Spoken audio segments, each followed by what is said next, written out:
du matin au soir, du soir au matin, un contrôle de la correspondance, un contrôle des visites. Ce sont tous des caractères sectaires. Un autoritarisme incroyable. Tu ne décides rien par toi-même. Alors, ce que vous dites, c'est que quand j'étais petite sœur des pauvres, j'étais très actif, j'avais pas le temps de penser. On n'avait pas le temps de penser, et c'est une des raisons pour lesquelles je suis allée chez les Carmélites. Moi, je voulais aller plus profondément, connaître c'est quoi la spiritualité, c'est quoi la contemplation, et j'avais pas le temps chez les petites sœurs des pauvres. Alors, je suis passée là, et une fois là, très vite, je me suis aperçue, là, c'est un lavage de cerveau, que tout ça, ça vient pas de Dieu, mais des hommes. Donc, la prière perpétuelle, puis tout ça, ça vous tombait sur les nerfs? Non, non, ça ne tombait pas sur les nerfs du tout. Moi, j'ai une spiritualité, je crois à la spiritualité, mais je ne crois pas en aucune doctrine. Les doctrines sont erronées. Les dogmes sont basés sur du mensonge. D'ailleurs, Jésus n'a jamais fondé d'Église. C'est Constantin qui a fondé l'institution de l'Église. Et Jésus est un grand prophète et non un Dieu. Et même au concile du temps de Constantin, concile de Trente, il y a eu une chicane entre les évêques, et ceci dit beaucoup, monsieur l'évêque, à savoir ceci. Est-ce qu'on va dire aux gens que Jésus est Dieu, ou est-ce qu'on va dire aux gens que Jésus est un grand prophète, mais pas Dieu, un homme comme tout le monde? Alors, ceux qui ont décidé qu'ils allaient dire qu'il était Dieu sont encore là aujourd'hui. Et ceux qui ont décidé en toute honnêteté qu'on allait dire que ce n'était pas un Dieu, ils ont été excommuniés. Alors, parlez-moi de la vie de tous les jours quand vous étiez carmélite. C'était pas facile. Vous faisiez quoi? Non, ben on se levait à 5 heures du matin.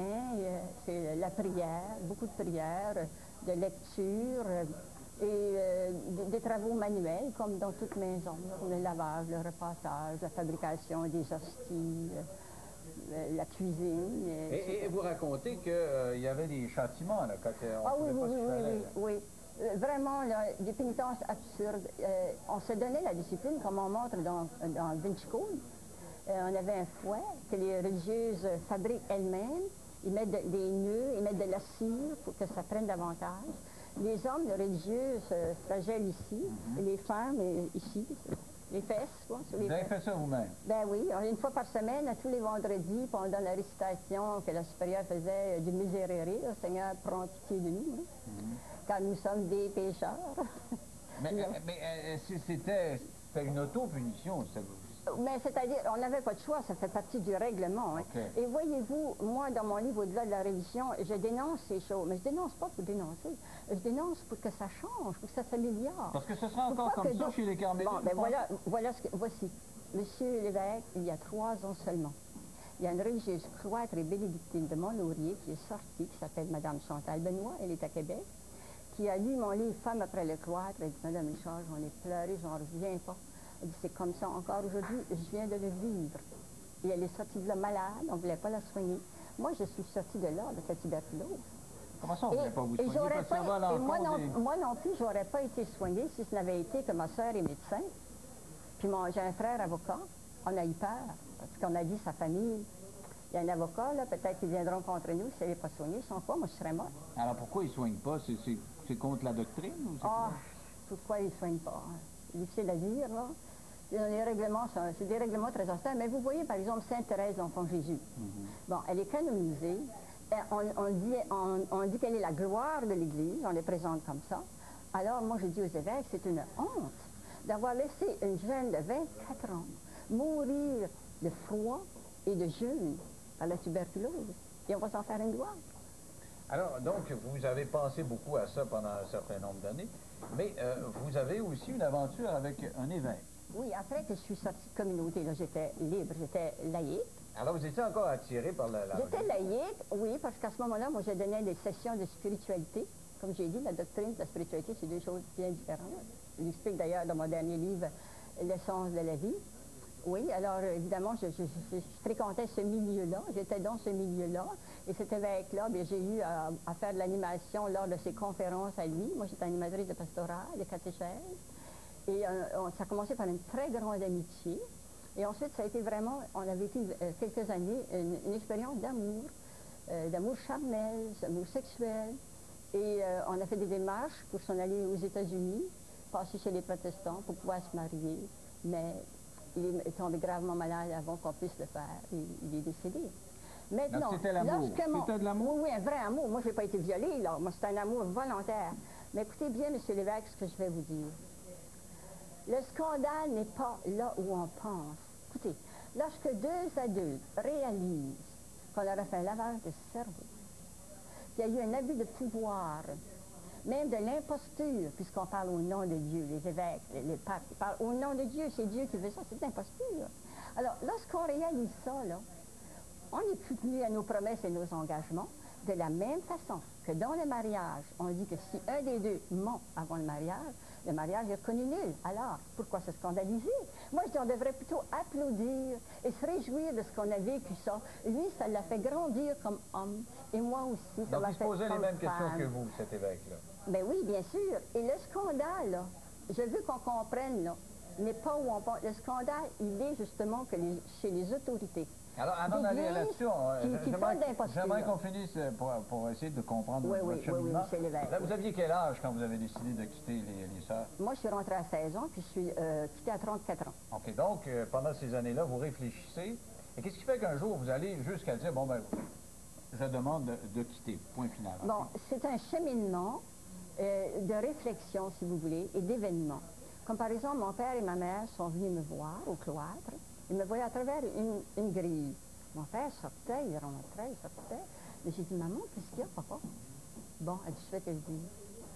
Elle dit, ton père, il trouve que tu es comme dans une prison, et ça va même contre l'Évangile. La Vierge n'a pas mis une barrière entre Jésus et sa mère. Nous sommes tes parents, on t'a donné la vie, on vient te voir, on n'a même pas le droit de te toucher. Comme si on allait te contaminer. Alors, il dit, ton père ne peut pas accepter ça. Ça fait réfléchir, ça. Alors, ce sont des événements comme ça. Donc, vous n'êtes pas battu contre votre famille pour sortir de là, au contraire? Ah, bien, au contraire. Ouais. Mon père m'a toujours dit, d'ailleurs, une des choses qui m'a fait de la peine quand je suis sortie, parce que ma mère avait plus de 80 ans, maman m'a dit, Andrea, ce qui m'a fait le plus de peine, elle dit, si tu ne répondais pas à mes lettres, et je t'envoyais une lettre toutes les semaines. Oh, quelle surprise! Et j'ai dit, maman, je ne pouvais pas vous répondre, on ne les a pas données, vos lettres. Donc, il y avait de la censure à ce moment-là. Ben oui, il y avait de la censure. Pourquoi tu ne donnais pas les lettres? Maman a deviné pourquoi. Parce que papa écrivait toujours à la fin, si jamais tu n'es pas heureuse ou sache que tu es toujours chez toi ici, viens-t'en chez nous. Alors, votre relation avec l'évêque, est-ce que vous l'avez vécue au vu et au su de votre famille? Parce qu'il fallait quand même que ce soit caché. Non, c'est ça qui est difficile dans ces relations-là, hein, parce qu'il faut que ce soit caché. Ça, c'est difficile, c'est pénible, parce que j'ai vécu mon deuil seul, la famille ne savait pas. Alors, quand il est mort, personne n'a su que vous étiez en peine d'amour et que vous aviez peur? Non, je l'ai vécu seul. Juste une amie proche à moi, une femme qui, elle, avait un jésuite dans sa vie, un père jésuite. C'est très fréquent, vous savez. On dit même, là, dans les statistiques, que plus de la moitié des prêtres ont une femme dans leur vie ou ont des activités sexuelles comme homosexuelles. Alors, ça et revient... en plus, tous les pédophiles qu'il y a, là. Alors, ça revient à l'idée du célibat et de la chasteté, dans quelle mesure c'est une bonne idée. Si vous voulez, on fait une petite pause. On va se retrouver tout de suite après, Antoine.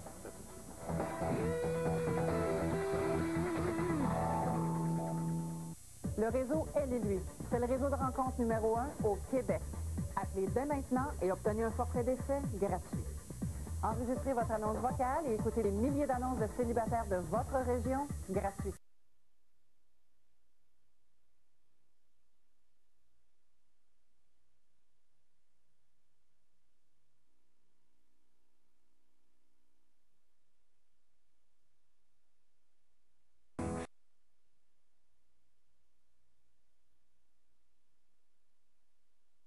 C'est que j'ai sorti un livre qui s'appelle « Femme après le cloître », qui raconte ma vie en communauté et aussi mon expérience d'amour avec cet évêque. C'est votre coming out, c'est le livre. Coming out, c'est le livre. Vous l'avez publié, vous aviez quel âge? C'était en 1995 et j'ai 74 ans aujourd'hui. Ah, bon, ben, parfait.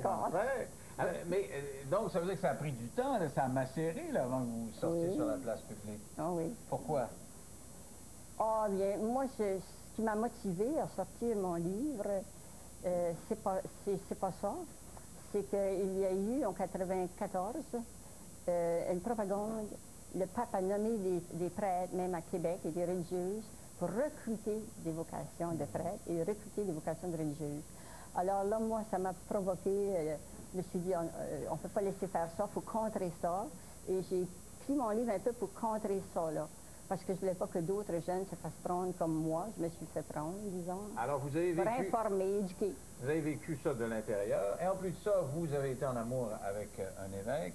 Que penser du célibat? Que penser surtout de la chasteté qui est imposée aux religieux? Écoutez, il y a une religieuse qui s'appelle Sœur Ross, qui est sexologue, et qui donne, imaginez-vous, des cours à des prêtres pour les aider, je dis le mot qu'elle emploie, à sublimer leur sexualité. Moi, je trouve ça ridicule. Écoutez, la sexualité bien vécue est en elle-même sublime. Ce n'est pas de la sublimation, c'est sacrifier sur l'autel de la chasteté quelque chose qui est bien naturel, c'est renier sa propre nature. Et l'Église... Dites-moi, là, vous avez vécu ça, là, en principe, vous étiez chez les sœurs, vous étiez chaste. Pensiez-vous à ça quand même? Non, je n'avais pas le temps de penser à ça. Okay. Non, je ne pensais pas. Alors donc, c'est possible que ce soit loin, que ce ne soit pas nécessairement un besoin primaire? Oui, c'est possible. C'est beaucoup plus possible chez les femmes que chez les hommes. Vous pensez que chez les hommes, c'est moins possible? Oui, c'est reconnu. C'est reconnu. C'est un fait. Est-ce que et d'ailleurs, chez les religieux et les religieuses, il y a beaucoup, on n'a presque pas entendu parler qu'il y avait des religieuses qui avaient abusé, par exemple, de jeunes filles, ou qu'il y avait des lesbiennes entre elles chez les religieux, alors que les prêtres, c'est le contraire. C'est un très, très grand nombre. Est-ce que ça vient du fait que vous étiez cloîtré? Si vous aviez vécu une vie plus normale, peut-être auriez-vous... Si j'avais eu, si j'avais eu une vie plus normale dans le monde, parce que les seuls des pauvres n'avaient pas le droit de parler non plus aux gens, même des familles, des vieillards que nous accueillons. Mais c'est certain, si j'avais été plus près, comme par exemple les religieuses enseignantes ou des communautés moins sévères qui rencontrent le public, c'est fort possible que j'aurais été attirée vers un homme ou l'autre. Et là, vous êtes mariée aujourd'hui? Je suis mariée. Ça fait longtemps? Ça fait 12 ans. 12 ans. Oui, 12. C'est le plus beau cadeau de ma vie, mon mari. C'est un cadeau. Le plus beau cadeau de ma vie. Et qu'est-ce que ça vous a fait de passer de ce statut-là, célibataire, chaste, obligé, etc., à femme? Qu'est-ce que ça fait? Oui.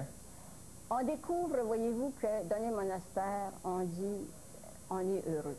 Pas vrai. C'est parce qu'on confond bonheur, bonheur et paix. La paix, on n'est pas dérangé dans les couvents. Tout est organisé pour toi. Tout est décidé pour toi. Tu n'as aucune responsabilité financière, aucune responsabilité parentale. Tu n'as pas d'enfant. Alors que c'est la paix, oui. Mais c'est pas le bonheur. Alors j'ai découvert la différence. Donc vous êtes heureuse? Oui, moi je suis vraiment heureuse.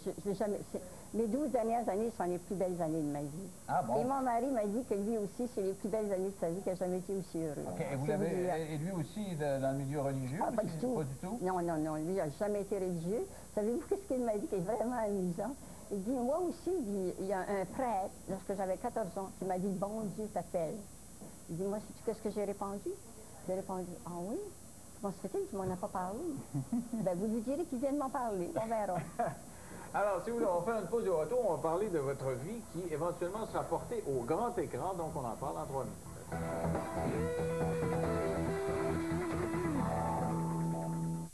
5, 14 et le complémentaire 24. La revoici. Donc, voici le 3, 5, 8, 14, 17, 29 et le complémentaire 24. On poursuit avec le banco et le banco spécial. On rappelle que tous les tirages sont déroulés ce soir à TVA. La surveillance de la firme Samson Belair de Deloitte et Touche et la représentante de l'Auto-Québec. Voici le 1, 5, 6, 9, 22, 25, 26, 40, 41, 43, 46, 47, 48, 50, 51, 57, 59, 64, 66 et 69. Et allons-y avec la quotidienne à 3 chiffres. D'abord le 2, 9, 0, quotidienne 4, nous avons le 7, 2, 8 et le 4. Alors, sur le tableau pour la quotidienne à 3 chiffres, 2, 9, 0. Et la quotidienne à 4 chiffres, 7, 2, 8, 4.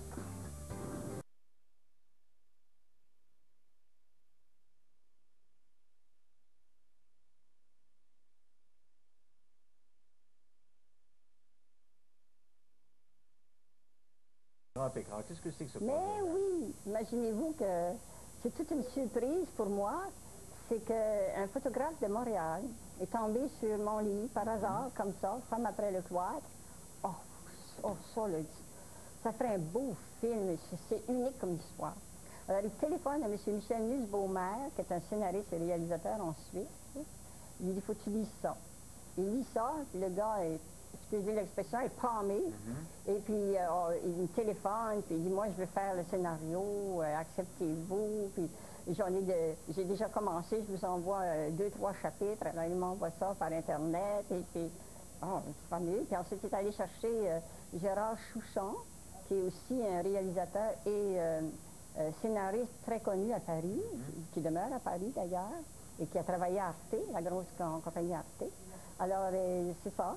Alors, un film le scénario français? est terminé, oui, mais là, il arrive qu'il y a une autre maison québécoise qui s'est montrée très intéressée. Alors, c'est pas décidé s'il va y avoir une coproduction ou pas, là. Ça va se décider, mais c'est pas décidé parce que il y a des avantages et il y a des désavantages. Et en même temps, moi, j'ai eu une offre de 2 scénaristes québécois, Lucie Lachapelle et Denise Caillé, qui a fait le scénario du fantôme. Non, ça ne me revient pas, un petit blanc de mémoire, en tout cas. Alors, j'avais le choix entre Québec et la France, et j'ai trouvé que c'est beaucoup plus avantageux en France. Parce que c'est vrai que c'est toute une histoire. C'est une histoire vraiment unique. Qui est sœur, qui s'implique beaucoup, va se cacher dans un monastère, finalement est illuminée, ressort, tombe en amour avec un évêque, l'évêque meurt, et finalement connaît le grand amour de sa vie, se marie, et vient passer une soirée avec Denis Lévesque. C'est ça une belle conclusion, ça. Oui, tout à fait. C'est vraiment unique comme histoire, là. Moi, j'ai été dans les marchés à Paris. Vous voyez ça, un buggy puis un cheval, là, dans les rues de Paris, là. Avez-vous encore la foi? Bon, voici, moi, je suis agnostique. Moi, dans mon âme, j'aime de croire, là. Je suis plus croyante qu'agnostique. J'aime ça de quoi, ça fait mon affaire. Mais pas croire à n'importe quoi, ni à un Dieu dans lequel, la façon qu'on nous l'a présenté. Donc, la vie après la mort dont on parlait tantôt. Mais par contre, moi, je dis ceci, écoutez, moi, je suis agnostique dans le sens, je dis, et je crois que tout le monde devrait dire ça, je ne sais pas. J'ai dit aux athées, il n'y a rien qui prouve qu'il n'y a pas de Dieu. Mais j'ai dit aussi aux croyants, il n'y a rien qui prouve qu'il y a un Dieu. Alors, s'il y en a un, tant mieux. Mais moi, je ne sais pas, là. Il y en a peut-être un, il y en a peut-être pas. Il n'y a personne qui le sait. Voyons donc. Donc, vos croyances se sont effilochées avec les années, parce que Oui, bien, tout à fait. Mais d'ailleurs, j'ai étudié l'histoire de l'Église, alors j'en ai appris assez pour débarquer. Alors, ça s'appelle... Je ne connais aucune religion. Les religions, monsieur, c'est des fermentations, des guerres. Au-delà de la religion, justement, c'est le titre de votre livre, oui, Liberté d'envol d'Andréa Richard. Merci beaucoup, Mme Richard. Merci, on va regarder Fred. votre film au cinéma, C4. Merci beaucoup, à demain. Bye.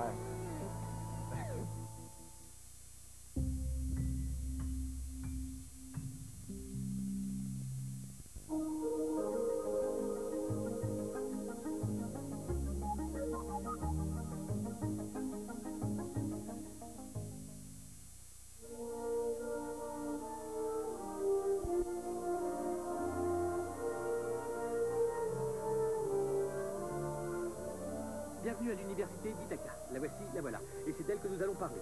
Je suis chargé de vous en faire la visite guidée. Je vous expliquerai tout ce que vous devez savoir, plus 2-3 trucs que vous ne devriez pas savoir. Bon, alors ceci est le bâtiment central de l'université. Cet endroit vous servira de point de rencontre. C'est en quelque sorte l'endroit où vous retrouverez vos amis, vos camarades de classe. Venez autour de moi, tout le monde, rapprochez-vous. Et je veux pas de traînards. On a eu des problèmes. J'ai eu des problèmes avec des traînards il y a quelque temps. Ils traînaient à l'arrivée du groupe et un camion les a fauchés. C'est pas drôle. Avec la clé, il m'a détaché, puis là, il m'a viré. Et en tirant sur le tapis, j'ai viré comme d'un coup sec. Il y a une technique, je sais pas, je me suis retrouvée à plat ventre comme à 4 pattes. Là, il a affaissé mes reins, puis j'ai entendu craquer mes os, vraiment. Là. Puis là, d'autres Parce choses que vous, aussi. il vous traitait comme un mort. Un cadavre, oui, il me préparait pour la morgue, that's it. Mais là quand est-ce que vous êtes revenu dans Ben, le là, il corps? m'a retourné le bar, puis après ça, là, les deux infirmiers, ils avaient tout étendu mes jambes, mes bras, parce qu'ils craquaient ça, puis ils attachaient pour pas que je replie, comme ça, puis les pieds. Puis là, ma tête était amanchée comme ça, là, encore. Puis là, l'autre infirmier, il y était deux infirmiers avec moi qui me traitaient, qui me préparaient. Puis là, sur ma gauche, il essayait de mettre ma tête, mais elle faisait comme ça, elle revenait. Fait qu'il dit, écoute, je peux pas... Il dit, attends une minute, je vais aller t'aider. Fait que là, lui, moi, je voyais tout ça, là, ça me faisait mal dans mon corps. Quand ils m'ont fait ça, là, c'était horrible. J'étais pas capable de... J'ai essayé... À un moment donné, vos yeux ouvrent et il y en a un des deux gars qui voit ça, il a fait un moyen saut. Oui, il a eu peur. Il a eu peur parce qu'il venait de me donner le coup à gauche, il m'avait donné un coup de karaté dans le fond. Ben, lui, il voulait placer ma tête, puis en faisant ça, mon tympan a perforé, le sang a tombé sur ma jaquette. Puis là, j'ai entendu une voix qui me disait, vas-y maintenant, si tu ne rentres pas maintenant, tu ne pourras plus rentrer. Puis j'étais là, je ne sais plus comment faire, comment je vais faire, je ne suis pas capable d'entrer. J'essayais de rentrer dans mon corps, puis ça ne rentrait pas. J'ai dit, aidez-moi s'il vous plaît. Il dit, rentrez comme vous êtes sortis. Mais j'ai dit, il n'y a pas de vrille. Le boss, il y avait une vrille argentée qui s'est sortie par cette vrille-là. Mais c'est-tu, aujourd'hui, j'ai une amie qui m'a appelé, puis quand je lui ai dit ça, la vrille argentée, là, j'ai pensé, ça devait être la corde d'argent qu'on parle, tu sais, il parle qu'on est relié comme une corde. Avec l'arme, là, etc. En tout Ben, cas, je là, sais c'est un pas. autre débat Moi, parce que je- le temps ouais. presse, là. Là, vous revenez dans le corps, et là, vous dites, il y a des infirmiers qui pleurent. Ah oui, ben oui, là. parce que là, c'est sûr, ça va vite. Là, ils m'ont fait les défibrillateurs. Mon corps, j'ai rentré dans mon corps quand j'ai vu mon corps sauter, comme ça. Boum, le coup Oui, j'ai électrique. rentré là. Mais moi, je vais te dire, là, je suis tellement tannée de raconter ça, là, parce que pour moi, c'est... Aller dans les hôpitaux avec un micro, là, il y en a plein de monde qui meurt. Ça fait des milliers de vies qu'on meurt. Mais qu'est-ce qu'ils vous Pas- ont il y a dit, pas- là, les pas rien de médecins? nouveau Qu'est-ce que le là-dedans. médecin vous a dit, vous? Il vous a-tu dit que vous étiez morte? Non, le médecin, je pense que vous l'avez dit. Là, moi, il cherchait la clé pour me débarrer, puis là, j'étais pas capable de me débarrer le bras. Il m'avait rebarré en bas, là, après qu'ils m'ont eu arrangé et tiré, là. Là, il a dit, hey, là... Mais ils ont expliqué ça comment, là? Vous êtes revenu, là? À un moment donné, ils vous ont Ouais, donné ils m'ont l'oxygène, réanimé, ils m'ont puis- fait les soins, là, tout ça. Puis ils m'ont donné une injection, je sais pas quoi de quoi. Il y a bien des affaires, j'ai peut-être perdu bien des bouts en tout ça, moi, là, parce que... Mais moi, je te raconte ce que c'est que moi, Mais j'ai eux, eu ils vous ont dit conscience. quoi? Ils vous ont dit que s'il n'y avait plus de poux, il n'y avait plus rien. Non, Ils non, vous ont dit quoi? écoute, ils m'ont mis à mort. Quand mon mari est arrivé, là, qu'il demandait ce que c'est le médecin, ce que c'est qui se passait, là, moi, j'ai dit à l'infirmier qui était au pied de mon lit, là, j'ai dit, le médecin, j'ai dit, il est dans la chambre à l'autre bout là-bas, là, il était à peu près à 7 espaces dans le corridor. Parce que vous 7 l'aviez chambres. vu, ou... J'étais en dessous, je le suivais, moi, je le voyais aller. Puis l'infirmier qui m'avait donné le coup, il pleurait. Il dit, Chris, je te jure, il a dit ça, là, il dit, ça n'a pas de bon sens. Il dit, c'est moi qui ai donné le coup, je pensais qu'elle était morte, ça n'a pas de sens. Il dit, le médecin dit, regarde, nerve-toi pas, là, je vais avoir, là. Il dit, si elle se rappelle pas, là, on n'a pas de problème. Puis il dit, si elle se rappelle, ben, on regardera ça. Fait que là, le médecin est venu voir, il a passé en avant de moi, il a regardé, puis moi, je faisais de bail, tu sais. Et vous avez gardé depuis ce temps-là, si on reste marqué par ce genre d'événement-là, vous êtes sûr que ce que vous avez fait, c'était une mort? C'était pas de la divagation, c'était pas des hallucinations? N'importe quoi, je Mais m'en ouais, fous. j'ai lu à quelque part que vous aviez peur d'être jugé comme une folle. Ben, j'ai été jugée comme une folle. Ouais. OK, là, tout le monde disait que j'étais folle.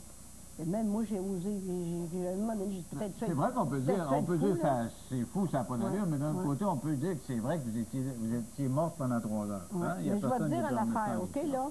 Moi, là, si je suis revenue, là, d'abord, premièrement, c'est pour parler de la lumière. Tu comprends-tu? De la lumière que j'ai vue. Je me dis, j'ai un témoignage à porter là-dessus. Je suis revenue pour ça. C'est juste ça qui m'a ramenée à la vie. Quand j'arrivais de l'autre côté, là, puis j'ai vu l'état d'amour dans lequel j'étais, puis ce qu'on vivait d'amour, je me dis, oh non, ça se peut pas que j'ai été sur la terre, que j'ai raté ce que j'avais à faire. Dans le fond, on vient sur la terre pour apprendre à aimer, puis aimer vraiment, là. Pas la guerre, puis le conflit, puis les chicanes de famille, puis les affaires. C'est pas ça qu'on vient faire, mais c'est ça qu'on fait. Et quand tu passes l'autre bord, tu te rends compte que moi, là, je me suis dit non, j'y retourne. Ce que Il faut France que j'aille a porter de écrit l'amour. comme livre, là, puis il y a plein de gens qui ont des doutes à cause de ça, parce qu'ils disent, ceux qui disent avoir vécu ce genre d'expérience-là reviennent et prétendent être médiums, puis être capables de connecter avec nos dimensions, puis il y a plein de gens qui ne croient pas à ça. Ben moi, je m'en fous, c'est pas grave, ça change rien.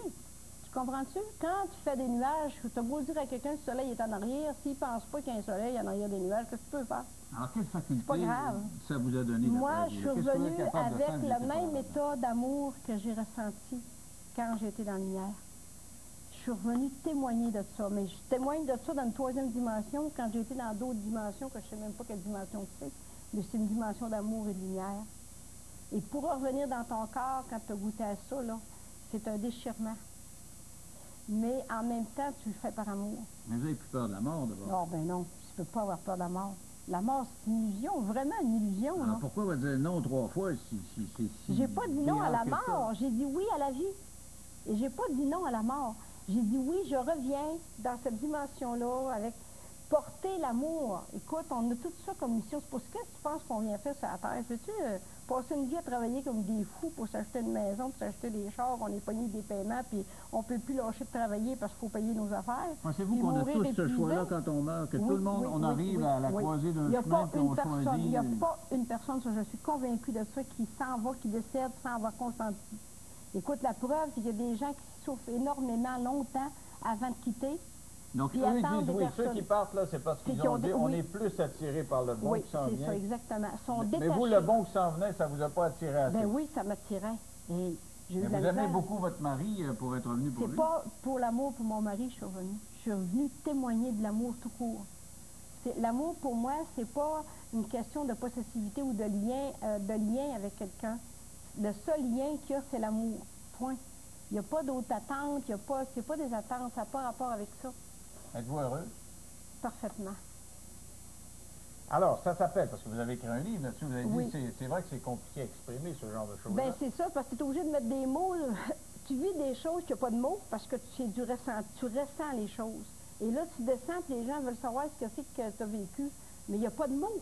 Mais revoyez-vous les aides de lumière et tout ça? Bien, on ne perd pas le contact. Non? Je n'ai jamais reperdu le contact que j'ai eu. Alors, est-ce que c'est des hallucinations après coup? Post-traumatiques? Non. C'est vraiment des hallucinations? Mettez les mots que vous voulez là-dessus, ça m'en fout carrément. Alors, ça s'appelle Mémoire d'une femme. Je veux juste te dire quelque chose avant de finir, OK, là? Parce que si toutes les personnes qui ont entendu des voix dans leur vie et qui ont vu des êtres invisibles, ou des êtres de lumière, ou d'autres êtres, c'est pas important, là, seraient toutes des fous, là, on dit sur l'instant psychiatrique. Moi, tous les courriels que j'ai eus des gens après l'émission des 2 filles le matin, c'est tous des gens qui me disaient, hey, moi, je connais quelqu'un, puis ma mère, mon frère, ma soeur sont dans l'instant psychiatrique. Parce qu'après France Gauthier, on en a eu un tas. Ils ont entendu des voix. Écoute, on n'a plus ces bûchers. Aujourd'hui, on met l'instant psychiatrique. Alors, Mémoire d'une femme qui a enfin compris, Marjolaine Charbonneau, il y a un CD là-dedans. Si vous voulez comprendre, c'est sûr qu'on a expliqué... On a expliqué ce que vous avez vécu, mais comme elle le disait, écrit, c'est une autre dimension. Merci beaucoup, Mme Charbonneau, d'avoir partagé ces quelques minutes. Mais vois-tu, ce qui est important, c'est pas la mort, c'est ce que j'ai compris. Et ce que c'est qu'on a à comprendre quand on est sur la Terre. Pourquoi qu'on vient ici? Pour comprendre des choses, pour apprendre à pardonner, pour apprendre l'amour inconditionnel.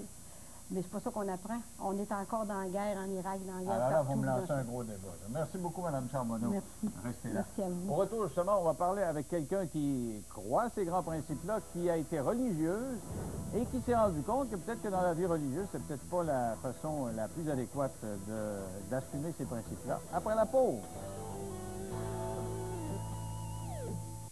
Moto.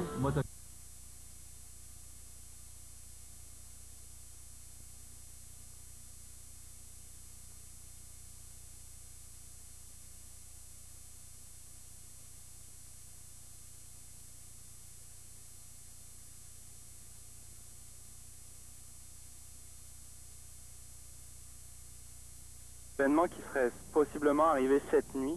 On est en début d'enquête, là, je peux rien vous confirmer pour le moment.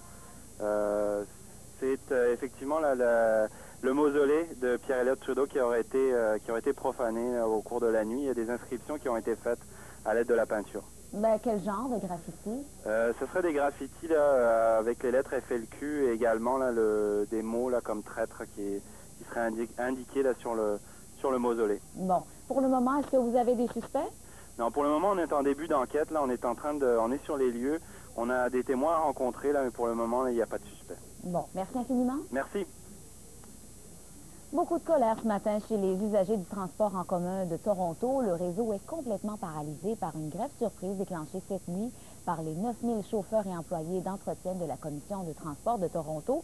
Leur syndicat avait pourtant conclu une entente de dernière minute dimanche dernier avec la CTT.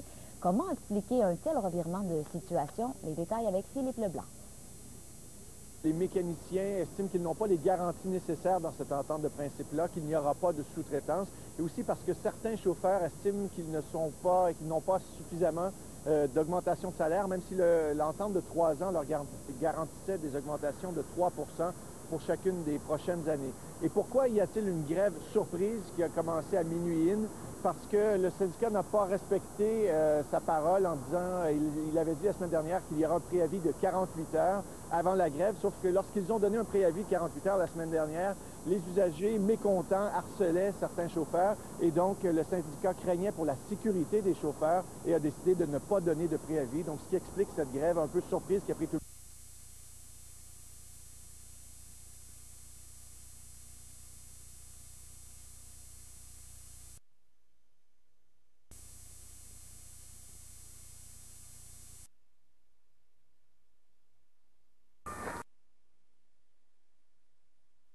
Et votre maman, je pense que vous alliez voir des spectacles assez régulièrement. Oui, maman, elle aimait beaucoup les arts. Elle nous a beaucoup sensibilisés aux arts, au théâtre. C'est comme une prison, monsieur.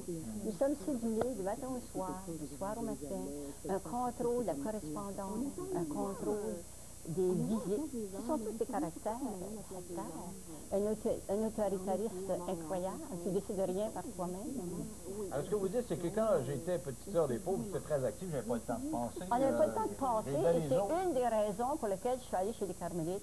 Moi, je voulais aller plus profondément, connaître c'est quoi la spiritualité, c'est quoi la contemplation, et j'avais pas le temps chez les petites sœurs des pauvres. Alors, je suis passée là, et une fois là, très vite, je me suis aperçue là. C'est un lavage de cerveau. Que tout ça, ça vient pas de Dieu, mais des hommes. Donc la prière perpétuelle, puis tout ça, ça vous tombait sur les nerfs? Non, ça ne tombait pas sur les nerfs du tout. Moi, j'ai une spiritualité. Je crois à la spiritualité, mais je ne crois pas en aucune doctrine. Les doctrines sont erronées. Les dogmes sont basés sur du mensonge. D'ailleurs, Jésus n'a jamais fondé d'Église. C'est Constantin qui a fondé l'institution de l'Église. Et Jésus est un grand prophète et non un Dieu. Et même au concile du temps de Constantin, concile de Trente, il y a eu une chicane entre les évêques, et ceci dit beaucoup, monsieur l'évêque, à savoir ceci. Est-ce qu'on va dire aux gens que Jésus est Dieu, ou est-ce qu'on va dire aux gens que Jésus est un grand prophète, mais pas Dieu, un homme comme tout le monde? Alors, ceux qui ont décidé qu'ils allaient dire qu'il était Dieu sont encore là aujourd'hui. Et ceux qui ont décidé en toute honnêteté qu'on allait dire que ce n'était pas un Dieu, ils ont été excommuniés. Alors, parlez-moi de la vie de tous les jours quand vous étiez carmélite. C'était pas facile. Vous faisiez quoi? Non, on se levait à 5 heures du matin. C'est la prière, beaucoup de prières, de lecture et des travaux manuels, comme dans toute maison. Le lavage, le repassage, la fabrication des hosties, la cuisine. Et vous racontez qu'il y avait des châtiments, là, quand on ne pouvait pas oui. Vraiment, là, des pénitences absurdes. On se donnait la discipline, comme on montre dans Vinci Code. On a eu peur, parce qu'on a dit sa famille. Il y a un avocat, là, peut-être qu'ils viendront contre nous si elle n'est pas soignée. Sans quoi, moi, je serais morte. Alors, pourquoi ils ne soignent pas? C'est contre la doctrine? Ou pourquoi ils ne soignent pas? C'est difficile à dire, là. Les règlements, c'est des règlements très anciens. Mais vous voyez, par exemple, Sainte Thérèse, l'enfant Jésus. Bon, elle est canonisée. Et on dit qu'elle est la gloire de l'Église. On les présente comme ça. Alors, moi, je dis aux évêques, c'est une honte d'avoir laissé une jeune de 24 ans mourir de froid et de jeûne par la tuberculose. Et on va s'en faire une gloire. Alors, donc, vous avez pensé beaucoup à ça pendant un certain nombre d'années. Mais vous avez aussi une aventure avec un évêque. Oui, après que je suis sortie de communauté, là, j'étais libre, j'étais laïque. Alors, vous étiez encore attiré par la J'étais laïque, oui, parce qu'à ce moment-là, moi, je donnais des sessions de spiritualité. Comme j'ai dit, la doctrine et la spiritualité, c'est deux choses bien différentes. Je l'explique d'ailleurs dans mon dernier livre, L'essence de la vie. Oui, alors, évidemment, je fréquentais ce milieu-là, j'étais dans ce milieu-là. Et cet évêque-là, j'ai eu à faire de l'animation lors de ses conférences à lui. Moi, j'étais animatrice de pastorat, de catéchèse. Et ça a commencé par une très grande amitié. Et ensuite, ça a été vraiment, on a vécu quelques années, une expérience d'amour charnel, d'amour sexuel. Et on a fait des démarches pour s'en aller aux États-Unis, passer chez les protestants pour pouvoir se marier. Mais il est tombé gravement malade avant qu'on puisse le faire. Il est décédé. Maintenant, c'était l'amour. C'était de l'amour? Oui, oui, un vrai amour. Moi, je n'ai pas été violée, là. Moi, c'est un amour volontaire. Mais écoutez bien, M. Lévesque, ce que je vais vous dire. Le scandale n'est pas là où on pense. Écoutez, lorsque deux adultes réalisent qu'on leur a fait un lavage de cerveau, qu'il y a eu un abus de pouvoir, même de l'imposture, puisqu'on parle au nom de Dieu, les évêques, les papes, ils parlent au nom de Dieu, c'est Dieu qui veut ça, c'est de l'imposture.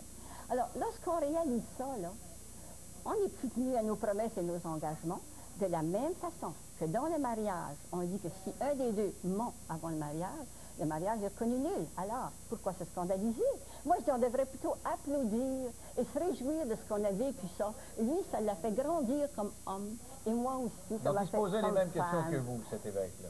Ben oui, bien sûr. Et le scandale, là, je veux qu'on comprenne, là, n'est pas où on pense. Le scandale, il est justement que chez les autorités. Alors, avant d'aller là-dessus, j'aimerais qu'on finisse pour essayer de comprendre votre cheminement. Oui, là, vous aviez quel âge quand vous avez décidé de quitter les sœurs? Moi, je suis rentrée à 16 ans, puis je suis quittée à 34 ans. OK, donc, pendant ces années-là, vous réfléchissez. Et qu'est-ce qui fait qu'un jour, vous allez jusqu'à dire, bon, ben, je demande de quitter, point final. Bon, c'est un cheminement de réflexion, si vous voulez, et d'événements. Comme par exemple, mon père et ma mère sont venus me voir au cloître. Ils me voyaient à travers une grille. Mon père sortait, il rentrait, il sortait. Et j'ai dit, maman, qu'est-ce qu'il y a, papa? Bon, elle dit, je vais te le dire. Elle dit, ton père, il trouve que tu es comme dans une prison, et ça va même contre l'Évangile. La Vierge n'a pas mis une barrière entre Jésus et sa mère. Nous sommes tes parents, on t'a donné la vie, on vient te voir, on n'a même pas le droit de te toucher. Comme si on allait te contaminer. Alors, il dit, ton père ne peut pas accepter ça. Ça fait réfléchir, ça. Alors, ce sont des événements comme ça. Donc, vous n'êtes pas battu contre votre famille pour sortir de là, au contraire? Ah, bien, au contraire. Mon père m'a toujours dit, d'ailleurs, une des choses qui m'a fait de la peine quand je suis sortie, parce que ma mère avait plus de 80 ans, maman m'a dit, Andrea, ce qui m'a fait le plus de peine, elle dit, tu ne répondais pas à mes lettres, et je t'envoyais une lettre toutes les semaines. Oh, quelle surprise! Et j'ai dit, maman, je ne pouvais pas vous répondre, on ne les a pas données, ces lettres. Donc, il y avait de la censure à ce moment-là. Ben oui, il y avait de la censure. Pourquoi tu ne donnais pas les lettres? Maman a désigné pourquoi. Parce que papa écrivait toujours à la fin, si jamais tu n'es pas heureuse, ou sache que tu es toujours chez toi, ici, viens-t'en chez nous. Alors, votre relation avec l'évêque, est-ce que vous l'avez vécue au vu et au-dessus de votre famille? Parce qu'il fallait quand même que ce soit caché. Non, c'est ça qui est difficile dans ces relations-là, hein, parce qu'il faut que ce soit caché. Ça, c'est difficile, c'est pénible, parce que j'ai vécu mon deuil seul, la famille ne savait pas. Alors, quand il est mort, personne n'a su que vous étiez en peine d'amour et que vous aviez peur? Non, je l'ai vécu seul. Juste une amie proche à moi, une femme qui, elle, avait un jésuite dans sa vie, un père jésuite. C'est très fréquent, vous savez. On dit même, là, dans les statistiques, que plus de la moitié des prêtres ont une femme dans leur vie ou ont des activités sexuelles comme homosexuelles. Alors, ça et revient... en plus, tous les pédophiles qu'il y a, là. Alors, ça revient à l'idée du célibat et de la chasteté, dans quelle mesure c'est une bonne idée. Si vous voulez, on fait une petite pause. On va se retrouver tout de suite après dans le soir.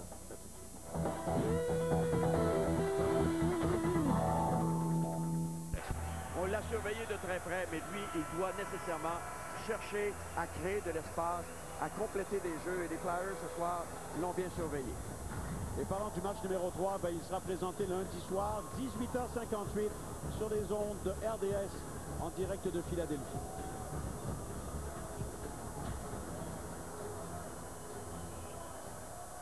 Koivu devant Richard. Gagné par Koivu, Markov remet à Strike. Strike à Kovalev. À Markov, à Kovalev. Bon, la passe est bloquée par Coburn. Mais là, il faut que le Canadien tire au filet. Il tire de l'arrière par 2 buts. Tout un travail de Coburn. Et voilà un dégagement au moment où les mineurs doubles se terminent. Upshall s'empare de la rondelle. Upshall devant, c'est bloqué par Strike. Et là, c'est trop peu, trop tard. Et Carey Price, Yvon, qui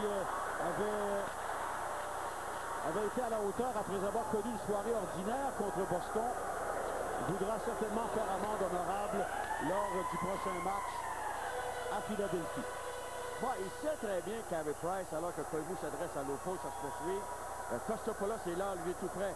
Oh, et là, il va donner un petit coup à Lopol. On n'ira pas plus loin, les officiels étaient aux aguets. Alors ça promet pour le match numéro 3 à Philadelphie, parce qu'à Philadelphie, on sait que les Flyers sont encore beaucoup plus fringants.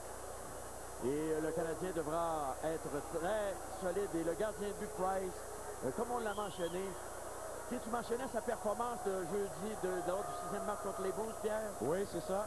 Il n'avait pas été étincelant non plus dans le match numéro 5 ici à Montréal. Non, mais il avait connu le blanchissage lors du match ultime. Alors, c'est le moment maintenant de vous présenter le choix des 3 étoiles. Allons retrouver l'annonceur maison, Michel Lacroix. Mesdames et messieurs, voici maintenant les 3 étoiles Molson Export du match de ce soir. Ladies and gentlemen, here are tonight's Molson Extra stars. La 3e étoile, the third star, R.J. Umberger. La 2e étoile, the second star, Saku Koivu. Et la première étoile, the first star, Martin Biron.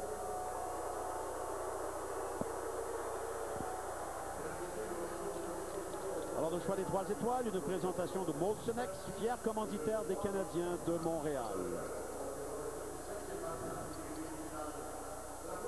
La 3e étoile à R.J. Umberger. La 2e à Saku Koivu. Et la première, je pense que c'est incontestable, le gardien Martin Biron, qu'on entendra d'ailleurs en entrevue avec Luc Gélina après la pause. La marque finale est donc Flyers de Philadelphie 4, Canadiens de Montréal 2. Cette série est égale un match de chaque côté. Vous regardez le hockey Molsonex des Canadiens à RDS.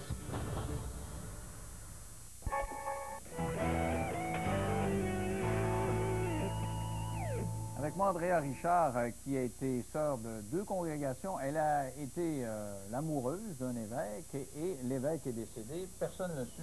C'était votre peine d'amour. Et quand est-ce que vous avez commencé à parler de ça publiquement? C'est que j'ai sorti un livre qui s'appelle « Femme après le cloître » qui raconte ma vie en communauté et aussi mon expérience d'amour avec cet évêque. C'est votre coming out, c'est le livre. Coming out, c'est le livre. Vous l'avez publié, vous aviez quel âge? C'était en 1995 et j'ai 74 ans aujourd'hui. Ah, bon, mais bonne fête, bonne fête. Mais donc, ça veut dire que ça a pris du temps, là, ça a macéré là, avant que vous sortiez sur la place publique. Ah oui. Pourquoi? Ah, bien, moi, ce qui m'a motivé à sortir mon livre, c'est pas ça. C'est qu'il y a eu, en 1994, une propagande. Le pape a nommé des prêtres, même à Québec, et des religieuses, pour recruter des vocations de prêtres et recruter des vocations de religieuses. Alors là, moi, ça m'a provoqué, je me suis dit, on ne peut pas laisser faire ça, il faut contrer ça. Et j'ai pris mon livre un peu pour contrer ça, là, parce que je ne voulais pas que d'autres jeunes se fassent prendre comme moi. Je me suis fait prendre, disons. Alors, vous avez pour informer, éduquer. Vous avez vécu ça de l'intérieur. Et en plus de ça, vous avez été en amour avec un évêque. Que pensez du célibat? Que pensez surtout de la chasteté qui est imposée aux religieux? Écoutez, il y a une religieuse qui s'appelle Sœur Ross, qui est sexologue, et qui donne, imaginez-vous, des cours à des prêtres pour les aider, je dis le mot qu'elle emploie, à sublimer leur sexualité. Moi, je trouve ça ridicule. Écoutez, la sexualité bien vécue est en elle-même sublime. Ce n'est pas de la sublimation, c'est sacrifier sur l'autel de la chasteté quelque chose qui est bien naturel, c'est renier sa propre nature. Et l'Église... Dites-moi, là, vous avez vécu ça, là, en principe, vous étiez chez les sœurs, vous étiez chaste. Pensiez-vous à ça quand même? Non, je n'avais pas le temps de penser à ça. Okay. Non, je ne pensais pas. Alors donc, c'est possible que ce soit loin, que ce ne soit pas nécessairement un besoin oui, c'est possible. C'est beaucoup plus possible chez les femmes que chez les hommes. Vous pensez que chez les hommes, c'est moins possible? Oui, c'est reconnu. C'est reconnu. C'est un fait.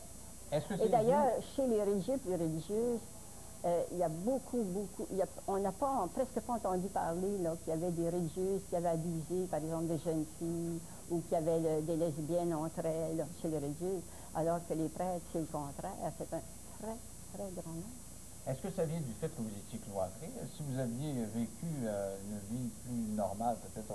si j'avais eu, si j'avais eu une vie plus normale dans le monde, parce que les seuls des pauvres n'en avaient pas le droit de parler non plus aux gens, même des familles, des vieillards que nous accueillons. Mais c'est certain, si j'avais été plus près, comme par exemple les religieuses enseignantes ou des communautés moins sévères qui rencontrent le public c'est fort possible que j'aurais été attirée vers un homme ou l'autre. Et là, vous êtes mariée aujourd'hui? Je suis mariée. Ça fait longtemps? Ça fait 12 ans. 12 ans. Oui, 12.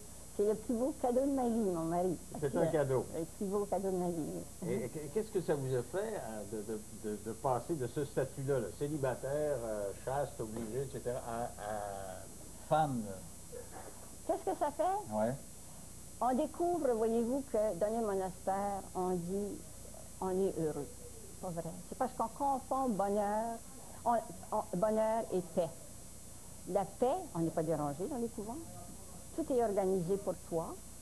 Tout est décidé pour toi. Tu n'as aucune responsabilité financière, aucune responsabilité parentale. Tu n'as pas d'enfant. Alors que c'est la paix, oui. Mais c'est pas le bonheur. Alors j'ai découvert la différence. Donc vous êtes heureuse? Oui, moi je suis vraiment heureuse. Les 12 dernières années sont les plus belles années de ma vie. Ah bon? Et mon mari m'a dit que lui aussi, c'est les plus belles années de sa vie, qu'il n'a jamais été aussi heureux. OK. Et lui aussi dans le milieu religieux? Ah, pas du tout. Pas du tout? Non, non, non. Lui, il n'a jamais été religieux. Savez-vous ce qu'il m'a dit qui est vraiment amusant? Il dit, moi aussi, il y a un prêtre, lorsque j'avais 14 ans, qui m'a dit, bon Dieu t'appelle. Il dit, moi, sais-tu qu'est-ce que j'ai répondu? J'ai répondu, ah oui? Comment ça fait qu'il ne m'en a pas parlé? Ben, vous lui direz qu'il vient de m'en parler, on verra. Alors, si vous voulez, on va faire une pause au retour, on va parler de votre vie qui, éventuellement, sera portée au grand écran, donc on en parle en 3 minutes.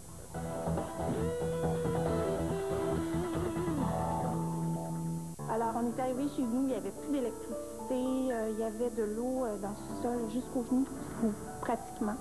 Alors, on était complètement démunis par rapport à ça. C'était la première fois qu'on vivait ça. C'était une vraie catastrophe. On voyait des pompiers partout, des petits camions de Calinette partout, comme des soldats.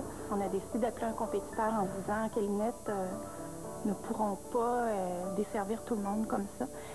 Mais finalement, ça ne s'est pas avéré une bonne idée parce que le compétiteur en question n'avait pas les ressources nécessaires pour combler les besoins de la population. Alors, quelques heures plus tard, on a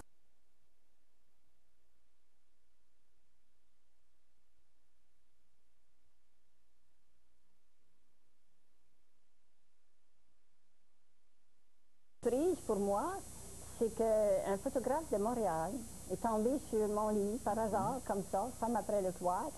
Oh, ça, là, ça ferait un beau film, c'est unique comme histoire. Alors, il téléphone à M. Michel Nussbaumer, qui est un scénariste et réalisateur en Suisse. Il dit, il faut que tu lises ça. Il lit ça, puis le gars, excusez l'expression, est pâmé. Et puis, il me téléphone, puis il dit, moi, je veux faire le scénario, acceptez-vous. Puis, j'ai déjà commencé, je vous envoie 2-3 chapitres, alors il m'envoie ça par Internet, et puis, c'est fameux. Puis ensuite, il est allé chercher Gérard Chouchon, qui est aussi un réalisateur et scénariste très connu à Paris, qui demeure à Paris d'ailleurs, et qui a travaillé à Arte, la grosse compagnie Arte. Alors, c'est ça. Alors, le scénario est terminé, oui, mais là, il arrive qu'il y a une autre maison québécoise qui s'est montrée très intéressée. Alors, c'est pas décidé s'il va y avoir une coproduction ou pas, là. Ça va se décider, mais c'est pas décidé parce que il y a des avantages et il y a des désavantages. Et en même temps, moi, j'ai eu une offre de 2 scénaristes québécois, Lucie Lachapelle et Denise, mon nom m'échappe, Caillé, qui a fait le scénario du fantôme, non, ça ne me revient pas, un petit dans la mémoire, en tout cas. Alors, j'avais le choix entre Québec et la France. Et j'ai trouvé que c'est beaucoup plus avantageux en France. Parce que c'est vrai que c'est toute une histoire. C'est une histoire vraiment unique. Qui est sœur, qui s'implique beaucoup, va se cacher dans un monastère, finalement est illuminée, ressort, tombe en amour avec un évêque, l'évêque meurt, et finalement connaît le grand amour de sa vie, se marie, et vient passer une soirée avec Denis Lévesque. C'est ça une belle conclusion, ça. Tout à fait. C'est vraiment unique comme histoire. Là. Moi, j'ai été dans les marchés à Paris. Vous voyez ça, un buggy puis un cheval là, dans les rues de Paris. Avez-vous encore la foi? Bon, voici, moi, je suis agnostique. Moi, dans mon âme, j'aime de croire. Là. Je suis plus croyante qu'agnostique. J'aime ça de quoi, ça fait mon affaire. Mais pas croire à n'importe quoi, ni à un Dieu dans lequel, la façon qu'on nous l'a présenté. Ça vient après la mort dont on parlait tantôt. Mais par contre, moi, je dis ceci, écoutez, moi, je suis agnostique dans le sens, je dis, et je crois que tout le monde devrait dire ça, je ne sais pas. Je dis aux athées, il n'y a rien qui prouve qu'il n'y a pas de Dieu. Et j'ai dit aussi aux croyants, il n'y a rien qui prouve qu'il y a un Dieu. Alors, s'il y en a un, tant mieux. Mais moi, je ne sais pas. Il y en a peut-être un, il n'y en a peut-être pas. C'est personne qui le sait. Voyons donc. Donc, vos croyances se sont effilochées avec les années. Parce que oui, bien, tout à fait, tout à fait. Mais d'ailleurs, j'ai étudié l'histoire de l'Église, alors j'en ai appris assez pour débarquer. Alors, ça s'appelle... Je s'appelle... ne connais aucune religion. Une religion, monsieur, c'est des fermentations de guerre. Au-delà de la religion, justement, c'est le titre de votre livre, oui, Liberté d'envol d'Andrea Richard. Merci beaucoup, Mme Richard. Merci. On va regarder votre film au cinéma C4. Merci beaucoup, à demain. Exaspéré de toujours épousseter de la même vieille façon, quel dégât! Il doit bien avoir une meilleure façon. Maintenant, il y en a une, grâce à l'incroyable Rotoduster. La puissance rotative du Rotoduster utilise l'électricité statique pour instantanément ramasser la poussière. Regardez, c'est comme un aimant à poussière. Vous n'avez qu'à appuyer sur un bouton et le tour est joué.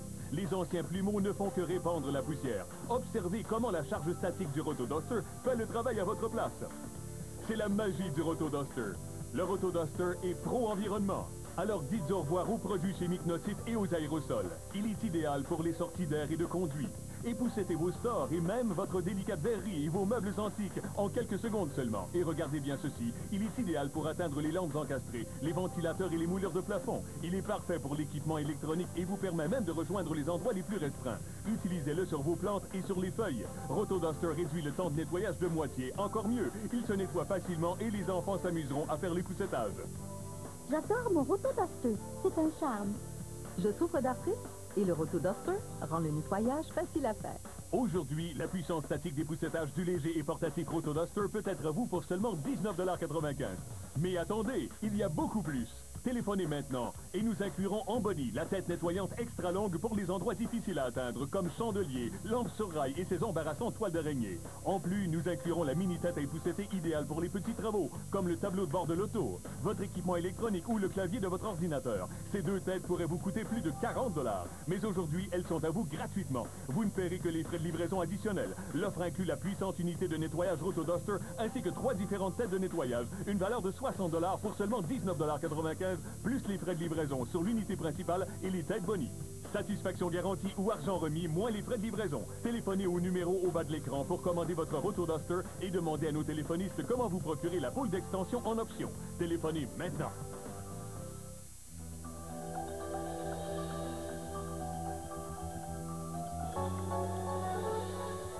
Cette nuit, sur le centre du Québec, ce sera pluvieux, minimum entre 4 et 9 degrés.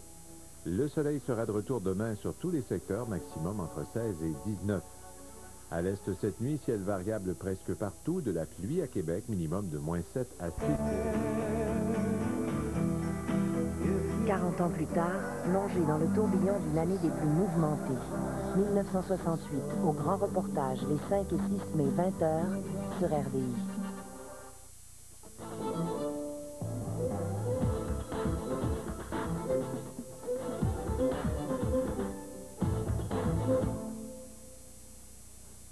Ici Marie-Pierre Roy-Carbonneau, bienvenue à cette édition spéciale du journal RDI. Le match opposant le Canadien de Montréal aux Flyers de Philadelphie vient de se terminer. La marque 4-2 pour les Flyers de Philadelphie. J'en parle tout de suite avec Gilles Gagnon. Gilles, les arts s'est aligné pour que le Canadien gagne. Il était chez lui, mais finalement, ça ne s'est pas produit ainsi.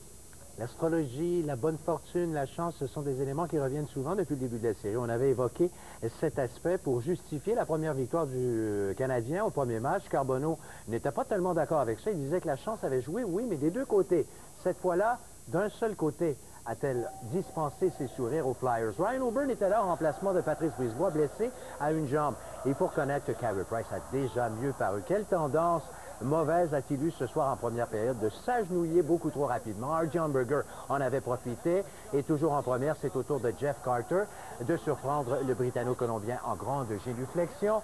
Le Canadien est tenace et avant la fin de la première qu'il aura totalement dominé, il réduit l'écart grâce au travail de son capitaine Saku Koivu. Bon, là, ce sera en deuxième période Daniel Brière qui transporte l'objet avec Markov à ses trousses. Peter, la salle le comble, évidemment, qui ne cesse cesse de lui lancer des colibets. C'était 3-1. Les Canettes ratent la chance avant la fin de la deuxième de réduire l'écart, mais ce sera fait au début de troisième. Beau travail. Markov, tiens, qui sort l'espace d'un instant de sa somnolence. Est-ce qu'on va parvenir à créer l'égalité? Ce ne sont pas les efforts qu'on a ménagés en ce sens qui ont manqué. Malheureusement, on s'est heurté à la grande étoile de la rencontre. L'opposant de la recrue de vétéran, Martin Biron, vous l'avez vu, frustré.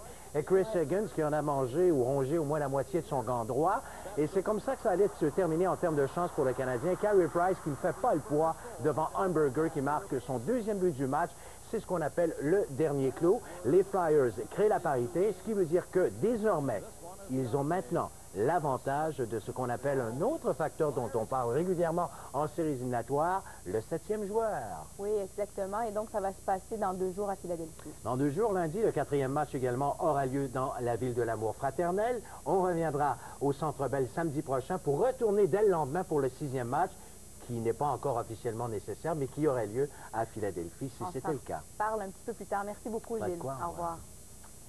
Et depuis donc les émeutes de lundi dernier au centre-ville de Montréal, la police se fait de plus en plus sentir au centre-ville. Je joins tout de suite ma collègue Stéphanie Tremblay qui se trouve justement au coin de la rue Sainte-Catherine et de la rue Pile. C'est là, Stéphanie, où plusieurs partisans ont suivi le match. Et avec cette défaite du Canadien, est-ce que vous sentez la police autour de vous? Comment ça se passe?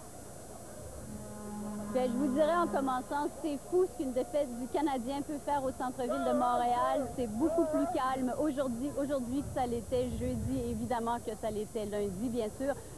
Les policiers ont décidé d'adopter ce soir la même stratégie que celle qu'ils ont adoptée ce jeudi, c'est-à-dire une présence policière massive au centre-ville.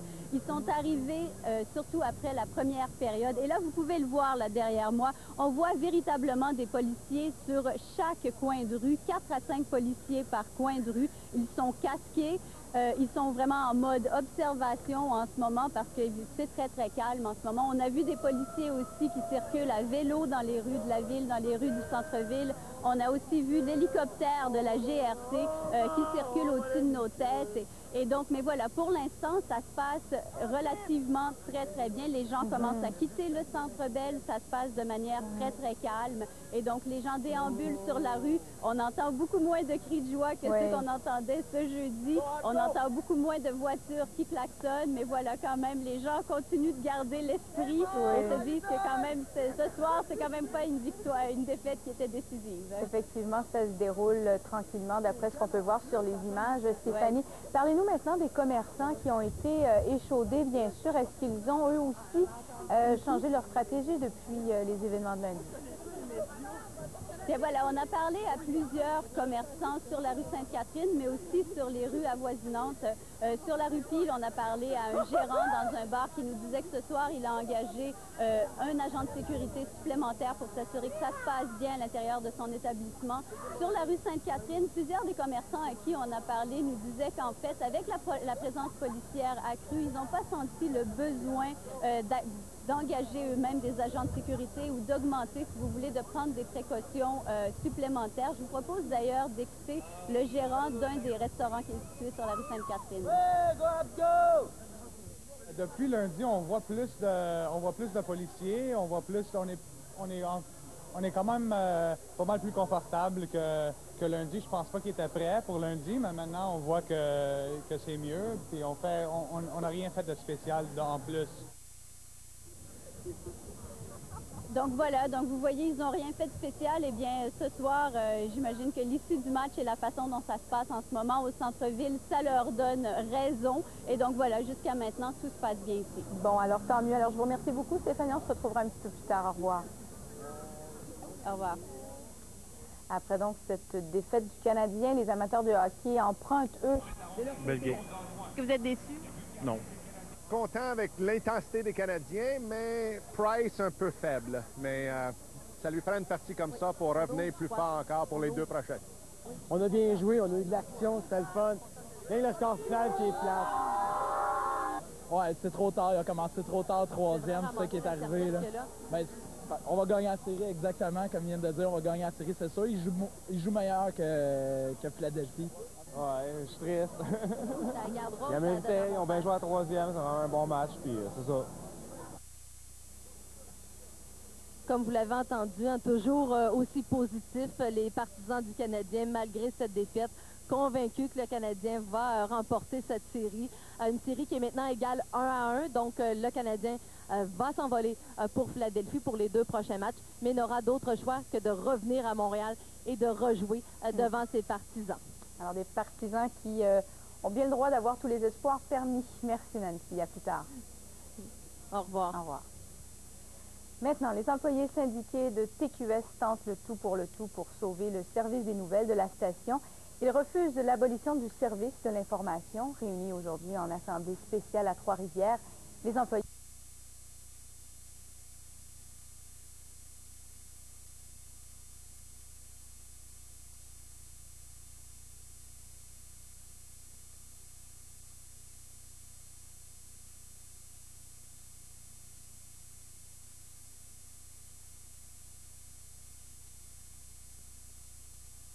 Elle venait de partout à la fois. Oui, on peut dire que, et puis il parle d'apnée du sommeil, que c'est parce que vous avez manqué d'oxygène. C'est un espèce d'état d'extase, je ne sais pas quoi, un délire, des hallucinations dues au fait que vous manquez d'air. Peut-être. Bravo. Je me dis, si c'est juste ça, ça prend pour halluciner notre maudite gang qui hallucine. Excuse-moi l'expression, là, mais il y en a gros qui manquent d'air, même s'ils ne font pas de mort clinique, là. Ouais. Alors, peut-être, je ne sais pas, moi, médicalement parlant, je ne peux pas expliquer le phénomène, qu'est-ce qui s'est passé. Moi, j'ai vécu quelque chose, je l'ai écrit comme moi, je l'ai senti. J'ai su après que j'avais fait un arrêt cardiaque. Sur le moment, je ne savais pas que c'était ça, là. Tu comprends? Je ne comprenais pas, moi, comment ça se fait. Je me suis retrouvée avec ma sœur, je savais qu'elle était décédée. Et les livres qui ont été écrits sur lui récemment voient combien cet homme-là était enraciné au Québec. Et quand il a pris sa retraite, il a tenu à prendre sa retraite à Montréal et à se faire enterrer dans le cimetière de ses ancêtres. C'est un homme qui était profondément attaché au Québec. Tous les gens n'étaient pas d'accord avec ses positions, évidemment. C'est normal en politique. Mais je pense que même ceux qui étaient en désaccord ne pouvaient pas ne pas le respecter. Et ce qu'on a vu, là, ce genre d'acte-là, c'est un manque de respect élémentaire. Les lois existent, elles sont là pour être respectées et la police est là pour faire enquête et trouver des coupables lorsque des actes sont commis qui sont contraires aux dispositions de la loi et du code criminel. Alors, c'est évident que je suis sûr que les services policiers vont faire leur travail, mais ce n'est pas le genre de choses qu'il est facile d'identifier, à moins qu'il y ait des témoins qui puissent avoir vu l'acte. J'espère qu'on ne verra pas de répétition de ce genre de conduite qui déshonore les Québécois, franchement. C'est pire que encore ce qui est arrivé sur la rue Sainte-Catherine après la partie de hockey l'autre jour. Les Québécois sont quand même pas de ce genre-là. C'est pas nous, ça.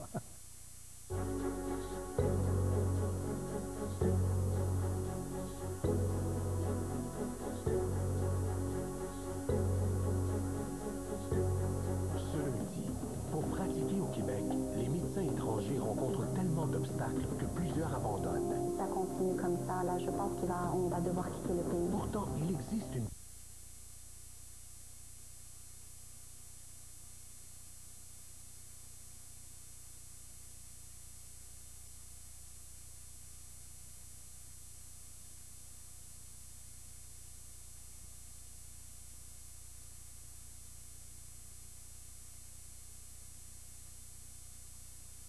Là, j'étais vraiment dans un état, j'avais besoin de faire une pause, j'étais très fatiguée. Je me suis assise sur la galerie, puis je me dis, je vais aller voir, je vais voir le lever du soleil, ça va me faire du bien, ça va me calmer, ça va me donner de l'énergie. Alors moi, je me suis assise dehors sur la galerie avec ça, je me suis enroulée dans mon sac de couchage. Et puis là, je demandais à l'esprit, la lumière, je disais, aidez-moi, accompagnez-moi. Si vous voulez que je parte, je suis correcte, là, je vais partir. Si vous voulez que je reste, aidez-moi à rester. Vous vous sentiez faible à ce point-là? Ah oui, je veux dire, là, j'ai eu des recharges énergétiques parce que j'ai été assistée par des aides de lumière qui m'ont rechargée carrément. La deuxième fois, j'ai eu une recharge énergétique. La première fois, j'ai eu une recharge énergétique aussi. Okay? Quand tu demandes de l'aide, des fois, moi, je dis les aides de lumière, il y en a qui vont dire... C'est des anges? C'est les aides de lumière. C'est des saints. Oui, là, moi, je veux dire, aujourd'hui, les jeunes, ils appellent ça des saints. Nous autres, les aides de lumière, c'est des saints pour eux autres. Comprends-tu, là? Les autres, ils disent les aides de lumière. Nous autres, dans notre temps, on appelait ça... Mais parlez-moi des ambulanciers. Les ambulanciers Alors, arrivent, là, parce que... Ils sont arrivés, eux autres, la famille qui était là, mon mari était là, mon oncle et sa compagne, et puis là, il était inquiet. Puis on dit, là, ça suffit, là, ça fait 10 jours, là, ça va faire. Là, on appelle l'ambulance, puis on va voir ce que c'est qu'ils vont dire, là, tu sais. Fait que là, mais quand l'ambulance est arrivée, j'étais déjà partie. J'étais assis, je me souviens encore, je me voyais, moi, je me suis toujours vue, hein. J'ai toujours été consciente de tout ce qui se passait autour de moi, même assez loin, là, je veux dire, où est-ce que ma pensée allait, j'étais là. C'est aussi simple que ça. Fait que quand j'ai embarqué ils m'ont embarqué, j'ai vu les ambulanciers. Les policiers sont arrivés en premier parce qu'ils avaient pris le sable. Et puis là, ils ont appelé les ambulances, sont arrivés avant. Alors, les ambulanciers sont venus près de moi, ils ont parlé avec les personnes qui étaient là. Je les entendais, mais je ne m'arrêtais pas. Je ne me suis pas arrêtée à leur conversation parce qu'ils étaient paniqués et ils disaient des choses que je ne voulais pas. Ça me faisait de la peine qu'ils me disent ça. Mais vous sentez tout ça. Si vous voulez, on va faire une pause pour retour, on va parler de ce qui s'est passé à l'hôpital. Et ça, ben, ça a été confirmé. On en parle donc dans 3 minutes. À tout de suite.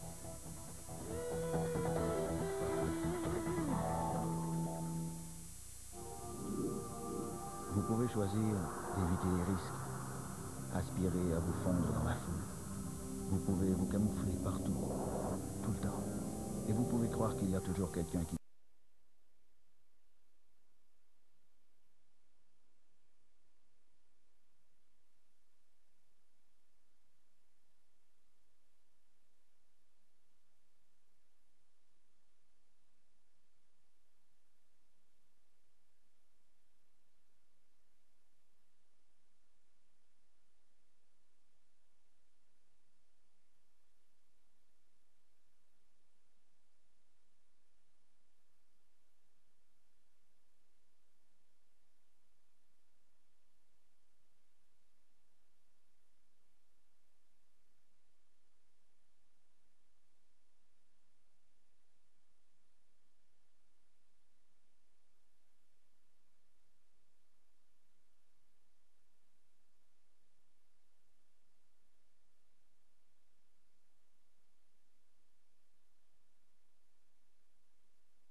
Et Chloé Sainte-Marie, une grande fête de la musique, animée par Daniel Boucher et Catherine Pogonac.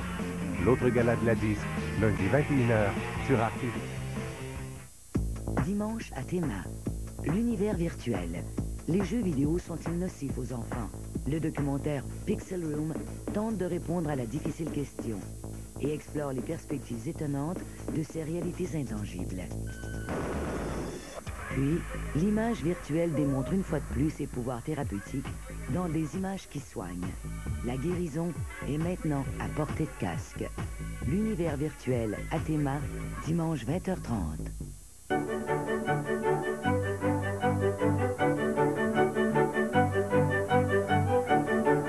Et maintenant, la suite de notre grande soirée.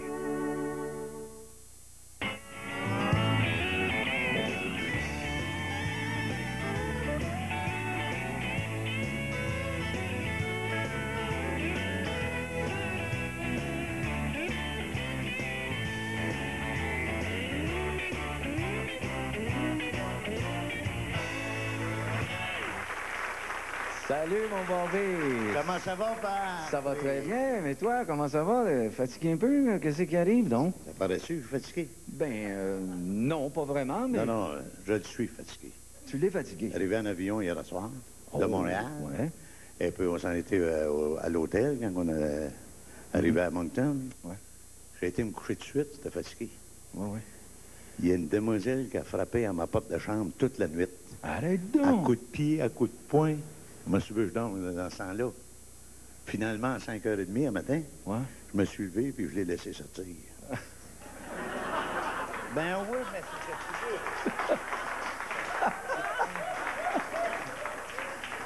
c'est Si vous vous demandez... Quoi? C'est pas vrai, c'est pas vrai. C'est bon, non, t'auras pas le Dieu, c'est vrai, voyons. Un petit gars. Si vous vous demandez pourquoi j'ai demandé à Bobby de commencer l'émission avec moi, c'est que le réalisateur et sa gang ont voulu faire une émission de crooner. Ah oui, c'est vrai, ouais. On a Mais moi, j'ai dit une émission de crooner, mais qu'est-ce que je vais faire là-dedans, moi, une émission comme ça? Ils m'ont dit, tu crooneras comme les autres. Ah, vois-tu, c'est ça que je voulais dire. Ils ont, on va voir si t'es aussi bon que le gars qui vient de Chicoutimi, là. Il y en a un super gars qui vient de Chicoutimi. Oui, oui, mon ami Claude. Claude Philippe. Ben oui, ben oui. Et puis on va voir aussi comment tu vas tenir ton bout. Tu es à côté d'un côte à queue crooner comme Bobby Haché. Mais moi, je commence avec du rock'n'roll. Ben écoute, on va crooner rock'n'roll, Bobby. On t'écoute, hein? C'est la même famille.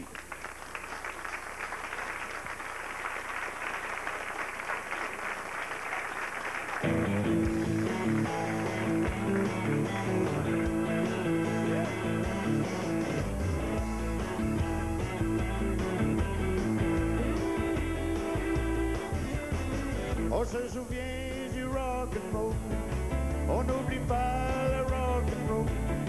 Jerry Lee Lewis, Bill Lindsay, Little Richard, Elvis Presley, and the Williams avaient dansé avec ce rock around the park. Et Elvis nous a fait chanter Teddy Bear Hound Dog, Jailhouse Rock. On se souvient du rock'n'roll, on n'oublie pas le rock'n'roll. Jerry Lee Lewis, Chuck Berry, Little Richard, Elvis Presley. L'été des plages, les affureurs, et on s'amusait comme des fous.